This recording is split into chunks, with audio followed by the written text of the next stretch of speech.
So, tonight we're going to talk about group writing. First of all, what is group writing? Group writing is often described as a special orthography that was used to spell specific words and which emerged during the New Kingdom. Group writing is not a self-standing script, rather it is more of an orthographic extension usually employed within text written in traditional orthography. Group writing is often used to transcribe foreign words and foreign names, and it has often been argued that it somehow rendered vowels. The question of how group writing works and if and how it records vowels has been the main focus of research in the past decades. And different approaches have been attempted, and several answers and interpretations have been offered by several scholars, including by myself a few years ago. However, this is not what I'm going to talk about tonight. So don't worry, I'm not going to talk about phonology or vowels or strange reconstructions. Rather, tonight I'd like to explore another question, which I think is equally important, but which has often been overlooked. And the question is,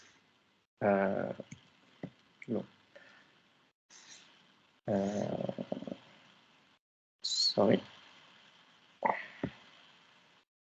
Is everything okay? No. Yes, okay. Okay. So the question is, why did the Egyptians start to use group writing in the first place? Okay, this talk will have 5 parts. First, I will summarize how group writing is structured and how it worked. Then I will discuss where it is attested and what were its uses. I will then move to its functions and then moving to the history and the development. Finally, I will discuss what all these could mean in order to find an answer to the initial question, namely why the Egyptians started to use group writing. I can already tell you that I do not have a clear, definitive answer to this last question, but I do have a few considerations and a possible hypothesis that I hope you will find intriguing and interesting. So let's start with the structure of group writing. I assume that you all know how the regular Egyptian orthography works with phonograms, classifiers, and so on. Group writing works in a very different way. The basic principle underlying group writing is that of the rebus. Basically, words are divided into small segments that roughly correspond to syllables. And then these segments are transcribed using groups that usually derive from one-syllable words. One-syllable words are clearly the first choice. However, when a specific segment does not match any one-syllable word attested in Egyptian, then 2 consonant signs or combination of 1 consonant signs can also be used. So, for instance, we have here the word for pomegranate, which in the early New Kingdom was probably pronounced something like enhemin. And here, the first segment was written with the word for pillar column, then the second one with the pronoun as. Then we have 2 one consonant signs put together, and then we have the verb to see. So this is how group writing works. So now let's have a look at a few categories of groups. Several groups derive from words spelled logographically, like here. They can be spelled completely logographically or phonetically plus classifier or with the logogram and the single, the stroke. Groups can derive from different kind of words. So we have some groups that derive from nouns, some from adjective verbs, some from verbs. We have particles, we have pronouns. We even have a few groups that derives from loan words. So this one, for instance, derives from an Egyptian word that originally comes from Semitic languages, a word for hand. Then there are groups that are spelled in purely phonetic ways. Here we can distinguish groups that are composed of two different consonants, which occasionally can be extended with a W. Then we have groups formed by a full consonant and alif, a full consonant and W, and a full consonant and the double stroke. Many of these phonetic groups probably also derive from one syllable words. For instance, this group is likely derived from the particle is, while this group is likely derived from the pronoun who. Then there are a few special groups. This one and this one correspond to a N and a R that are not followed by any vowels, so they can be used either at the end of words or before consonants. While there are a few groups that are compound groups. These are quite rare, and personally I found in the text only 4 compound groups, which are these ones.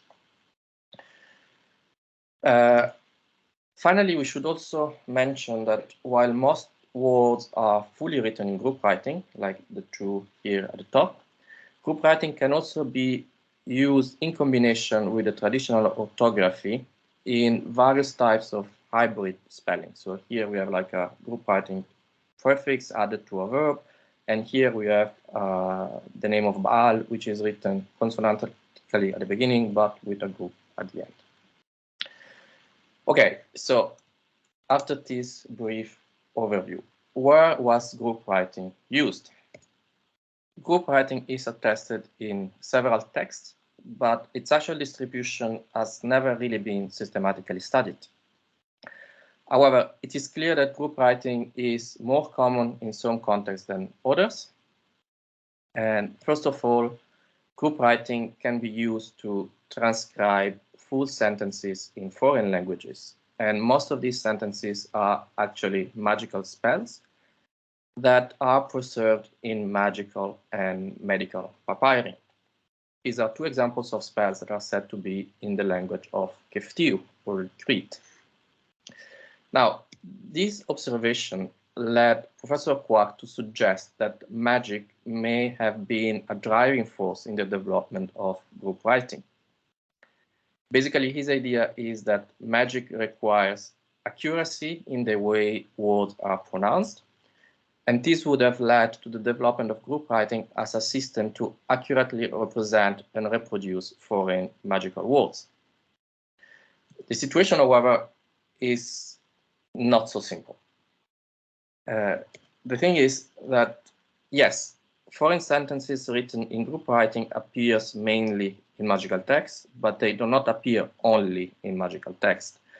We actually have them also in didactic text, like Papyrus Anastasi. This is a sentence in a Semitic language, which is probably an exclamation or some mocking or something like that. We also have a few documents that are fully written in group writing and probably are like poems or hymns or kind of literary compositions. This is an ostrakon in some Semitic language. We also have what looks like a transcription of a list of foreign words in what seems to be alphabetic order, in the order of a Semitic alphabet. So if magic had really been the main reason to use group writing, then I would say that we would expect non-magical text to just use the standard orthography, but this is not the case.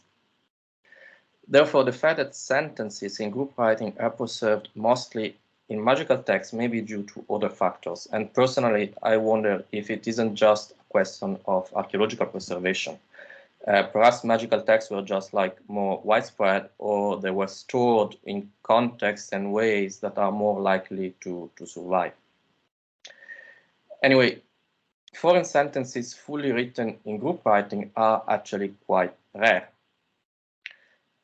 By far, the most common occurrence of group writing is in the form of single words and single names used within Egyptian text. Here we have a few examples, words like vinegar or chariot, or names like place names like in the topographical list. Words and names written in group writing do not appear everywhere. They tend to be found mostly in late Egyptian text, such as administrative and economic documents, juridical documents, literary compositions, letter, and didactic text.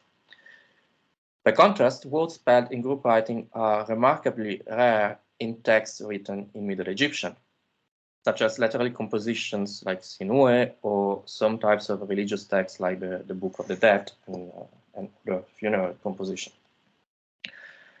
From this distribution, one may have the impression that group writing is basically incompatible with Middle Egyptian. And there is certainly a trend in this sense, but again, it's not so simple. First of all, group writing does occasionally appear in also in Middle Egyptian compositions. For instance, in the Book of the Dead of Ani, we found this group, the N, which is a group writing group, both in the very name of Ani throughout the papyrus, and in at least one attestation of this word, which is like Yalu is the word for reeds. So clearly, group writing is not fully absent, but indeed is quite rare in this kind of text. By contrast, the presence of group writing is far more remarkable in royal and non-royal celebratory texts like the annals or victory stealers, records of battles, private biographies, and so on. And these texts are also written in Middle Egyptian or in Egyptien de tradition, so another form of Middle Egyptian, let's say. For instance, these two passages are from the Annals of Thutmose III, and here we see the place name Charu and Sharuan written in group writing, while here below we have a passage from the Libyan Wars of Ramses III where the names Rabu, Meshwesh, and Burer are written in group writing, and we also have a verb, mecha, written in group writing. So group writing was definitely used in this text, and actually here, these two examples reveal something interesting. While in the text of the 18th dynasty, like the Annals of Thutmose, group writing were used mostly for names, in later texts, group writing is also often used to write other words like nouns and verbs and particles and so on, including Egyptian ones. So there is clearly a diachronic dimension in the attestation of group writing, a dimension that correlates somehow with the transition between the 18th and 19th dynasty. And that's not all. Actually, this diachronic dimension becomes even more evident here. As you can see, there are a few words and names that seems to undergo a transition and begin to be written in group writing between the 18th and 19th dynasty, while they weren't before, especially they weren't in the Middle Kingdom. To my knowledge, so far, there has been no explanation for this change of spelling. No one really tried to explain why the scribes started writing these words in group writing. Often during the same reign, actually, the reign of the same king. So to sum up, what do these uses of group writing tell us? First of all, they show that there is no clear univocal correlation which suggests that the use of group writing must be the result of a single factor. So this suggests that the reality was complex and there were probably different factors playing a role altogether. And perhaps at least some of these factors were not really related with the text themselves, or probably social factors. Perhaps it was a question of different scribal schools, scribal traditions, scribal curricula, or perhaps there was some form of decorum about where it was acceptable to use group writing and where it wasn't, and perhaps this decorum may have changed over time. One may also wonder if the relocation of the capital from the south to the north between the 18th and 19th dynasty played a role in the development that we see in the attestation of group writing. Different possibilities, and these are all just ideas and open questions, at least for now. What is clear is that the situation was quite complex. So now moving to our next point, what about the functions of group writing? Since group writing is often used to write words and names of foreign origin, it would be tempting to assume that the function of group writing was to write foreign words and foreign names. Yet again, it's not so simple. Yes, foreign words and foreign names are probably the most common type of terms spelled in group writing.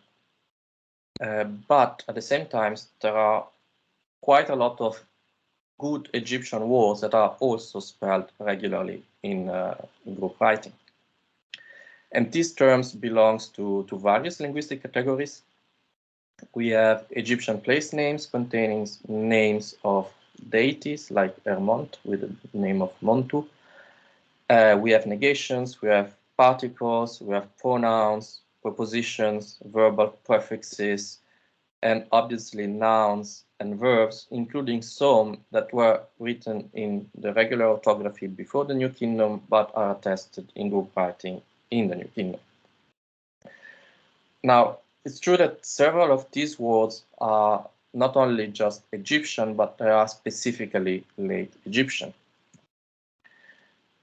This may suggest that group writing was used to transcribe new words or new pronunciations of old words that didn't have an established orthography in Middle Egyptian. And these would obviously include foreign words and foreign names. It would include the late Egyptian words, new pronunciations of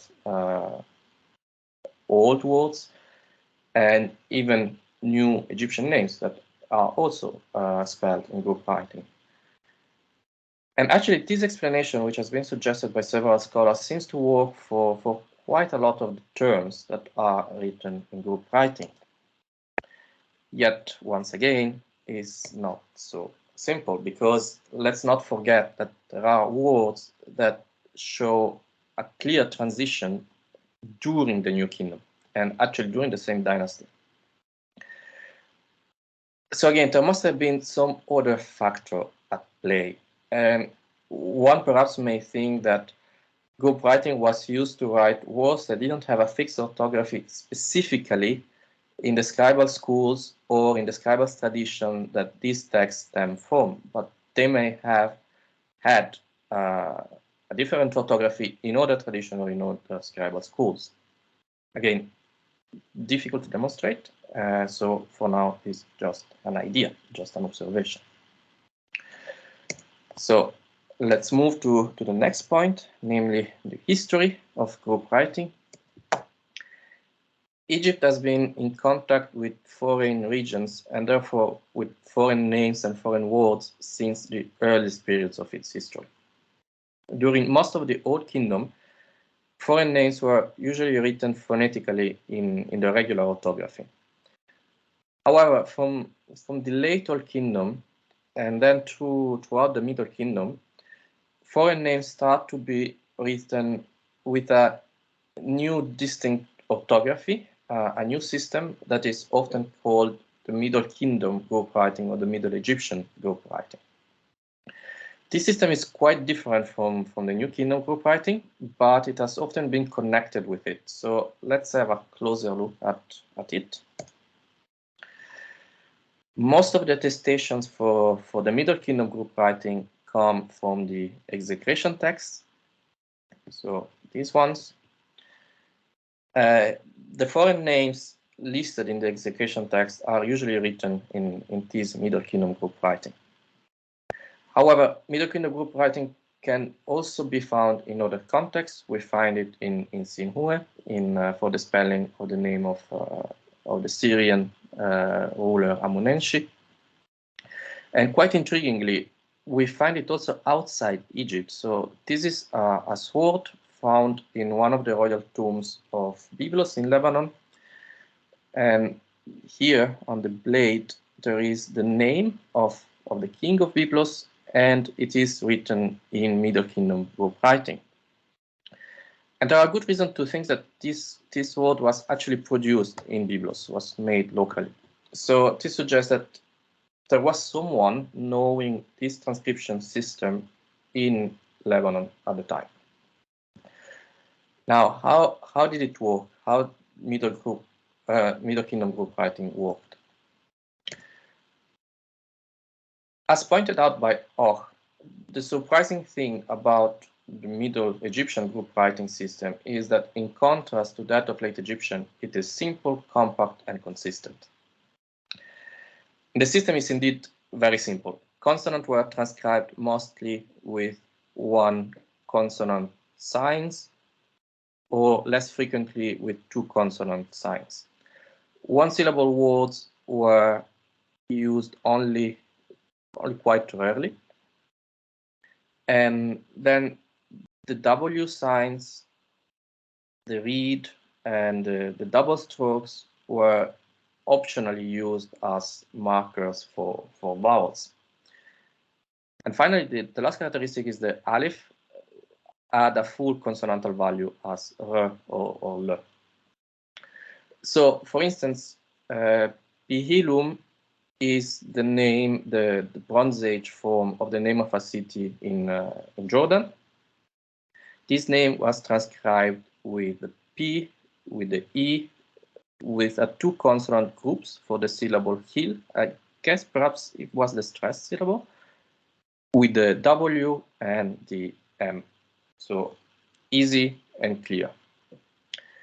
And this is interesting because this whole system has some point in common with demotic and later orthographies, more than with the New Kingdom one. Anyway, since both the Middle Kingdom group writing and the New Kingdom group writing were used to write foreign words and names, and both may have recorded vowels, it has been suggested that the New Kingdom group writing derives directly from the Middle Kingdom one. And it has even been suggested that such development may have taken place in the Hyksos period and possibly in a Hyksos context, because spellings both in Middle Kingdom group writing and spellings that anticipate the New Kingdom group writing are indeed attested in late Second Intermediate period sources.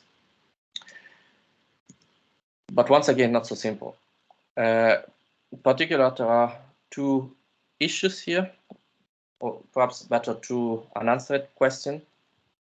The first issue is that, in spite of the general similarities, Middle Kingdom and New Kingdom group writing present a series of significant differences. In particular, the Middle Kingdom group writing is primarily phonetic. It is not based on the Rebus principles, so it works in a completely different way from the New Kingdom group writing.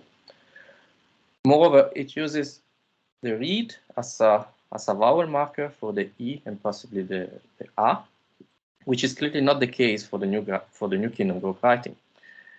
And finally, as said, the aleph in the Middle Kingdom group writing has a full consonantal value, which is not the case for the New Kingdom one. And to my knowledge, no one has ever suggested any explanation for these differences, and especially for their origin, for how they would have emerged. So this is a first issue. A second issue is more conceptual. Basically, why switching from a coherent and compact system to an inherently more complex and more ambiguous one. In other words, if the New Kingdom group writing was developed out of the Middle Kingdom one, why scribes that were already familiar with simple Middle Kingdom spellings like these ones, why should have they switched to the New Kingdom spellings, which are far more complex and often far more ambiguous?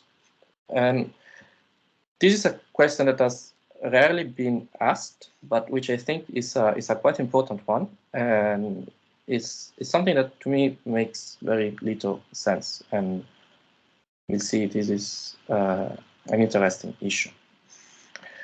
So to sum up, so far we have observed that there is a strong correlation with late Egyptian, but it is not an exclusive one.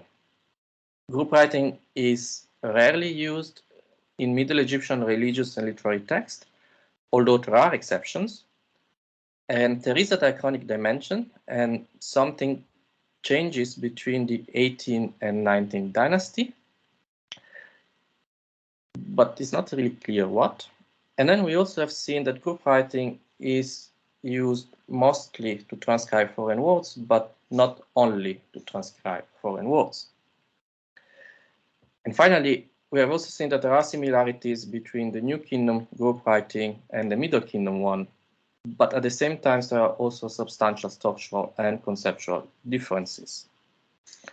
So how do we make sense of all of this? As I said at the beginning, I don't have a clear definitive answer, not yet, but I think that there is one research path that looks very promising. And this path starts from the two most basic features of New Kingdom group writing, namely the fact that group writing is not a fully distinct writing system, but rather is an extension of the standard orthography used to spell only specific words. And the second is the Rebus principle underlying it. Both these aspects have attracted little attention in scholarship, but actually they are very intriguing because they are extremely unusual and uncommon cross-linguistically. Personally, and I asked some colleagues, I think there are only 3 potential parallels worldwide, and these are in Japanese, Chinese, and funny enough, English. So let's have a look at these cases and why I think they could be parallels. So let's start with Japanese. By simplifying a lot, we can say that Japanese writing system combines logograms based on Chinese characters, they are called kanji, with phonograms called kana.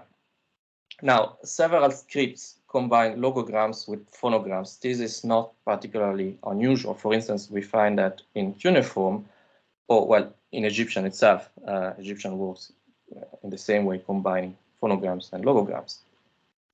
However, what is unique in Japanese is that its phonograms are divided into 2 basically equivalent syllabaries, which are called hiragana and katakana. Sorry. Hiragana and katakana are used for different purposes within the script. So again, I'm simplifying here, but we can say that hiragana is used mostly to write Japanese words and Japanese morphemes, while katakana is mostly used to emphasize words, to write onomatopoeias, and to write foreign words that enter the language in the 19th and 20th century. Here you can see an example of how these 3 elements are combined in a Japanese text with the word coffee here written in katakana. And to my knowledge, Japanese is the only writing system that has a subset of signs that are systematically used to write words of foreign origin. And this may look very similar to our group writing. However, there are 2 issues to consider here.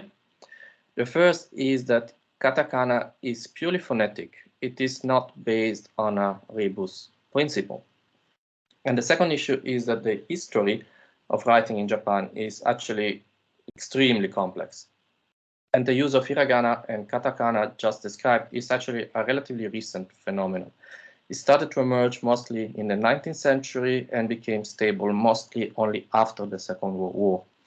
Before that, historically, the situation was very fluid, and the use of katakana and hiragana has been affected by different factors in different periods. So there were factors like gender, register, context, level of education, and so on, that in different periods decided which script should be used by whom. And the point is that most of these factors were actually unique to the Japanese society. Therefore, Japanese may not be the best parallel for our group writing because it's a very cultural specific example. However, Japanese had, and to some extent still has today actually, another way to write foreign words, which was much closer to what we see in Egyptian. And that system was essentially taken from Chinese. So let's just have a look at the Chinese case. So the Chinese, let me see. Sorry, I don't know why. Stopped again. Come on. Okay. So the Chinese writing system. Again, I'm oversimplifying here, but in general, we can say that the Chinese writing system is composed of characters. You see here a selection that are essentially logograms. That means that they are signs that encode both sounds and meanings at the same time. More specifically, the Chinese language, and especially classical Chinese, is characterized by one-syllable words and one-syllable morphemes. And therefore, historically, most characters corresponded to one syllable and one meaning. Again, this is a simplification because there are several characters that can be read in different ways and can correspond to multiple meanings, but this is just to give you a general idea of how the system works. So one character, one syllable, one meaning all together. So for instance, this character is read as gong and means to work. This one is read as shu and means to permit. This is dong, means east, and so on. And it is important to stress that Chinese characters are fixed blocks. They cannot be split into smaller parts. At the same time, the Chinese script does not really have any signs that correspond to single sounds. So it doesn't have anything comparable to single letters or to pure phonograms. So how do you transcribe foreign words with a system like this? So this is how you do it.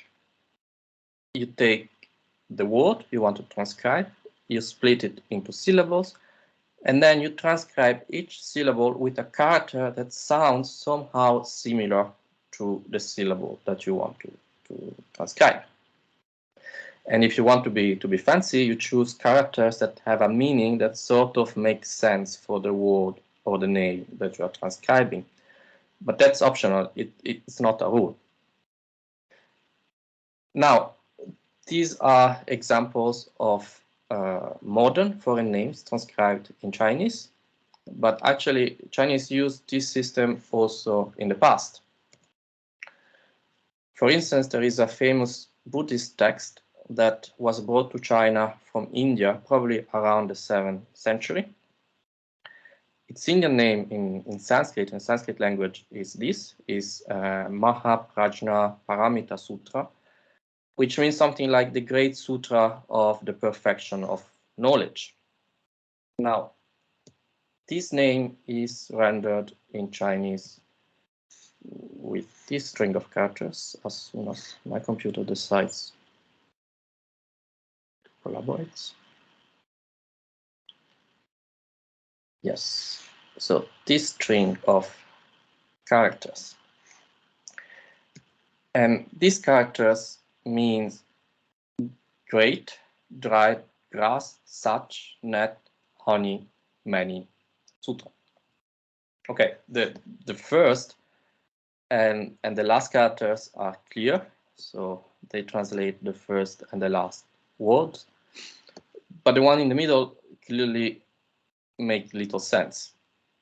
However, if we reconstruct the pronunciation in medieval Chinese of these characters,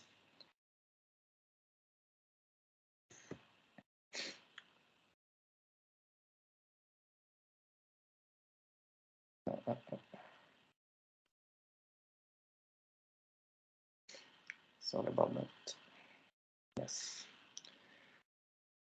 So if we reconstruct the pronunciation, we actually realize that these characters are transcribing the Sanskrit name. So the whole string of characters can be read as the Great Panya Palamita Sutra, with these characters in the middle, which are a phonetic transcription of the Sanskrit name. Basically, it is a rebus system based on one-syllable words. And I think you can see the conceptual similarity with group writing. And like the Egyptians did with group writing, the Chinese were also occasionally using this system to write whole text in foreign languages. I don't understand why it says. So this is the so-called secret history of the Mongols. It is the main text recording the history of Genghis Khan. And it is written in the Mongolian language, but with Chinese character used as phonograms. And again, it's basically the rebus system used in this case to transcribe our whole book. So this Chinese system seems to be conceptually quite close to the group writing examples we saw at the beginning. Still, I think that there is a third parallel that is even better than the Chinese one, and it can be found in English. Now, you all speak English. Have you ever thought about how people often explain the pronunciation of words in English? Basically, it's very common to split the word in segments of syllables and then to transcribe each segment using one-syllable words. And this can be done both as a funny or as a serious thing, and it can be done both to explain the pronunciation of foreign words as well as English words, like this one, for instance. It can be done with words, with names, and even with whole sentences in foreign languages. And I particularly like these two examples, actually, because you have exactly the same type of groups that we have in the Egyptian group writing. So there are words written with a classifier here, words without classifiers, one purely phonetic sequence, and even a logogram like the number 2 here. Now, this system of transcribing and explaining pronunciation is not common at all among languages that use the Latin alphabet. It is mostly an English thing, it's an English phenomenon. So why English among all developed it? We can find a clue of this in the way children learn to read and write in English-speaking countries. There are two main competing ways to teach to read and write in English. The first is called the phonics method, which stresses the phonetic element of the script and teaches that single letters and groups of letters correspond to specific sounds that can be combined together to form words. The second method is called the whole word method and consists in teaching children to recognize words by their shape without paying attention to the single letters and to the sounds associated with the letters. If any, the value of the letters, the sounds of the letters, are learned later as a second step. These two methods coexist side by side within the same societies, and actually they often are in a sort of competition, and some even talk about reading wars, at least in the US. But again, why these two methods exist in the first place? The point is that these two methods reflect two very different ways of understanding and conceptualizing writing itself. The phonics method implies that writing is conceptualized as a primarily phonetic system, while the whole word method implies that people conceptualize their writing as primarily logographic, like in Chinese. And this logographic perception of writing is why they resort to a system similar to the Chinese one to elucidate and to clarify the pronunciation of words, because they perceive words as blocks, as units. So let me try to be clear here, because it's a very important point, I think. Essentially, the distinction between the phonics and the whole word methods is at the conceptual level. It is in the mind of the people that use the writing system. It is in the way they understand their own writing system. It is not in the writing system itself. And the reason for the emergence of this logographic perception can be easily understood if we consider that the English orthography is often very irregular and does not reflect, or not entirely, the pronunciation of the words being transcribed. So words like I or night are good examples. Like, these spellings are essentially logographics because they are not only transcribing sounds, otherwise they would be the same, but they're actually, each of them is associated with a specific meaning. So the spelling itself has a logographic component because it reminds the reader of a specific meaning. And the reason for the distance between the spelling and the pronunciation is also relevant for our discussion, because the origin of this divergence is historical.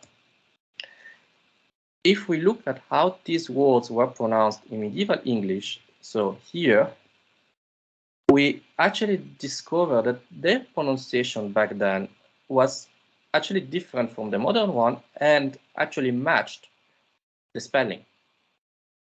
However, after the Middle Ages, in the following centuries, the pronunciation of English changed dramatically and became what we have today, while at the same time, the spelling didn't change. And this is the primary reason for the divergence between spelling and pronunciation in English. And in turn, it is reasonable to argue that this divergence is the main driving factor for the conceptual logographization, I would call it, of English. So for the idea that English words can be taken and learned as blocks and used as blocks. And all this is actually intriguingly similar to what we observe in Egyptian, which brings us back to the initial question. So why were the Egyptians using group writing? Or even better, what is group writing? Is group writing a different phonetic orthography, as it has usually been assumed so far? Or it is a clue, a kind of symptom of a change in the way Egyptians were conceptualizing their own writing? More specifically, it may be a clue of a whole world conceptualization, at least for the scribes that were using it, in opposition to a phonetic one. And as I said before, I don't have a definitive answer, but I'm increasingly inclined to think that this second option might be a better way to look at group writing and at this emergence as a social phenomenon. So let's follow this path for a bit and let's see where it could lead us. And again, I want to stress that this is just a hypothesis, at least for now, but I think it's a quite intriguing one. So, well, if you assume that group writing is not a different orthography, but is the consequence of a change in the way Egyptians perceived and conceptualized their own writing, then we could imagine something like that. We could imagine a scenario in which, in the Middle Kingdom, the dominant conceptualization of writing was primarily phonetic. And we know that at that time, spelling and pronunciation were probably still very close, like in medieval English. And this would agree with the structure of the Middle Kingdom group writing, would explain why Middle Kingdom group writing worked as it seems to work. However, during the Second Intermediate period, the pronunciation of Egyptian changed significantly, like in the case of English, and this change resulted in a growing divergence between spelling in traditional orthography and pronunciation in the spoken language. And this may have led to a redefinition of the Egyptian understanding of their own writing, with a switch from a primarily phonetic perception to a new, more logographic and whole word conceptualization. And this would have been the conceptualization underlying the New Kingdom group writing. So New Kingdom group writing may actually reflect and emerge from this change in the conceptualization of writing itself. Now, these two distinct perceptions seems to have coexisted for a while during the late Second Intermediate period and the 18th dynasty. But the clear dominance of New Kingdom group writing after the 18th dynasty may suggest that by that time, the new logographic or whole word conceptualization managed to become the dominant one here. And this lasted until the late period, basically, when group writing again fades away and we see a return, a switch back to a phonetic conceptualization, which is reflected and embodied in the demotic orthography. And we could wonder if actually that was a completely new switch or if it was a re-emergence of the Middle Kingdom phonetic conceptualization that somehow survived through the New Kingdom and the second and the third intermediate period, somehow out of the spotlight, perhaps in some peripheral regions or something like that. So to conclude, we could also wonder if the context in which the New Kingdom group writing was used may actually indicate that these different conceptualizations were associated with different social realities. For instance, we could wonder if the phonics is attested mostly in Middle Kingdom, in Middle Egyptian text, because it was perceived as an old way to write foreign words, or the fact that the New Kingdom group writing is rare in religious texts perhaps shows a difference between scribal schools, like a religious scribal school using the old system versus administrative scribal schools using the new system. Or perhaps there was like a difference in the level of the scribes. Perhaps scribes were first learning hieratic in administrative context and were using the New Kingdom group writing, but then they switched, some of them at least, learned hieroglyphs and therefore learned the phonetic value of the signs as a second step. And we can wonder also if there is a north-south association. Perhaps the New Kingdom group writing emerged in the administrative context in the south and then spread to the north during the New Kingdom, especially in the 19th dynasty. I don't know, again, all suggestions, all possibilities, but yes, this is